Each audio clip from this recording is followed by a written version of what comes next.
I smell some bullshit. What's going on? So listen, I know this week is long, right? I know it's long, but next week it is over. It is over next week. We get Formula One back. I still got a lot of big things popping for y'all. So yesterday, I went out, enjoyed myself, spent some precious quality time, saw some very wonderful and beautiful cars. The video was up on the YouTube. Matter of fact, saw and got to interview an owner of a Lamborghini Super Trofeo. Was absolutely beautiful. I'm talking about literally almost like a Formula One steering wheel in this car. That video has several other interviews as I was there, and some awesome stories from especially this one guy who basically 18 years he waited to buy this specific GTO, and he was able to get it all while battling a medical issue that damn near cost him his life getting it. Definitely some awesome things going out there. So check out that video. You'll see it. Lamborghini Super Trofeo, caffeine and octane.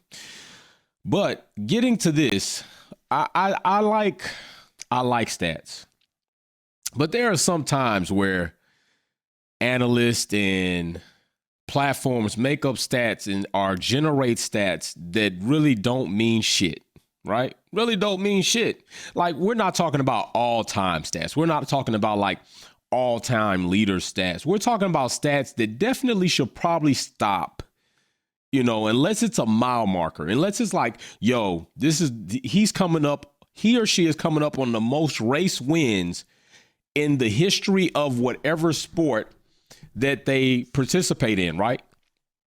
Or the most points scored. Like, LeBron is about to reach Kareem's record and surpass it. Probably, I don't know if it's going to be this season, but it's definitely going to be by next season. Like, that's happening. So long as he stays on the trajectory he is.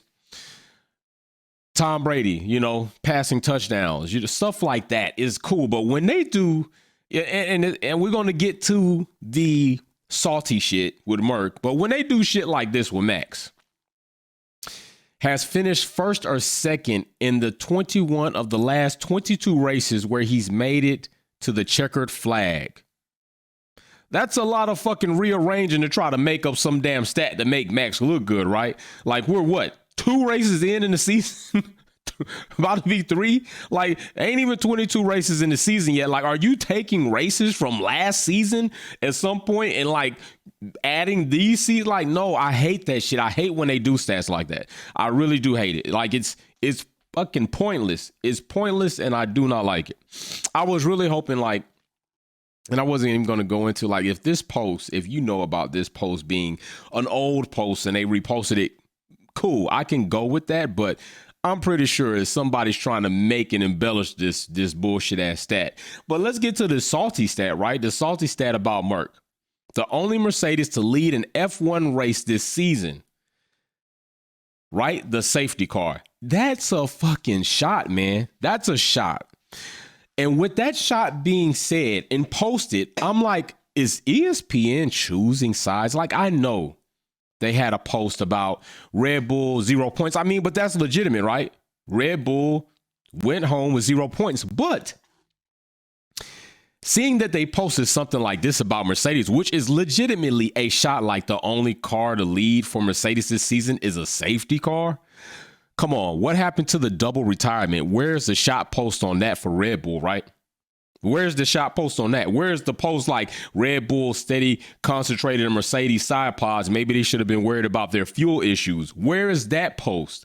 So I'm starting to wonder, is ESPN choosing sides? Is ESPN lightweight going to be throwing salt? Because right now, Mercedes is low hanging fruit for everybody who has disliked them, who, you know what? And I find that people that dislike Mercedes predominantly for one or two of these reasons. One, you don't like Lewis Hamilton for whatever reason it is, which we can go into a multitude of reasons for that.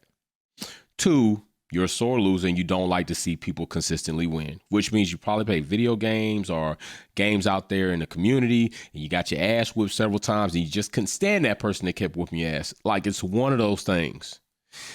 But I'm just really not, it's not that I'm not feeling that. I'm just really curious to see how these things play out.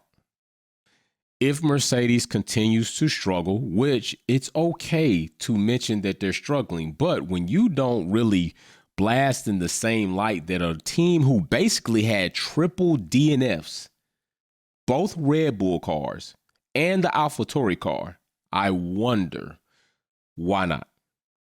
Why did you not throw some salt on that? You know, why did you not? I didn't see it. If you saw that post where Red Bull failed to finish either car, Max or Sergio, and then Gasly goes up in flames his car. I would hate if that Gasly was in there. He wasn't. Thank God he was able to get out of there, and it didn't get any further than the Grosjean situation. But that's crazy, right? Like, I didn't see that post. If anybody saw that post, tag me in it on Twitter so I can see it. But I didn't see it. So I'm just trying to see, is like there's going to be something where ESPN is going to be leading this propaganda of consistently throwing dirt on Mercedes so long as they're struggling, and embellishing Red Bull so long as right now they didn't perform well in the first race. Like, that shit was hideous. The second race, definitely. Like, the next race, that was a good battle between Charles and Max. That was a good battle. Like, I'm liking what I'm seeing. Now, let's see what happens beyond this. Because honestly, this is the season for Max to prove himself legitimately. He did not do that last season. And he's walking around like he did, but he didn't. Like, and he knows he didn't. But he's damn sure onto a good pace after the fuel situation is fixed. I don't know about that battery situation with AlphaTauri still struggling because Tsunoda didn't get to finish, so AlphaTauri is still having problems in their garages. One car didn't finish first race. Next car in Jeddah, Tsunoda doesn't finish there, so they definitely still have some things they're working out. Mercedes definitely has things that they're trying to get to. I think by Miami, Mercedes improves. That's what I think. If they don't, they're going to struggle in Miami. Miami is a fast track with quite a few straights and DRS zones. Mercedes will struggle if they don't have this porpoising situation fixed. If they don't have that fixed, then they can't dial up the power on the unit, and that's going to compromise them on a faster track, of course. Now, if the Vegas track was in play right now, they definitely would have trouble, but seeing how that's 2023, plenty of time for Mercedes to get that rectified. Even if it doesn't happen towards the end of this season, 2023 is enough time for them to go back in the lab, come out, boom, hitting, shaking, and baking, all right? So I just want to know what you all think about this. Are we going to see some type of propaganda going as Mercedes seems to be on this decline? People going to jump on that bandwagon. And then what's going to happen when the trajectory changes and they skyrocket up? Like, what do you do then? Like, do you eat crow? Do you try to, jump one bandwagon and jump on the other? Do you try to save face? Because nothing is deleted on Instagram, Twitter. Like, it's there. So people are going to call you out on this shit, ESPN, if you are found to be terribly, terribly, terribly wrong. But if that doesn't happen, I guess you get off scot-free, I guess. So we'll see about that. But we do have racing coming up. I do have a lot of things in the work. Boxes arrived today.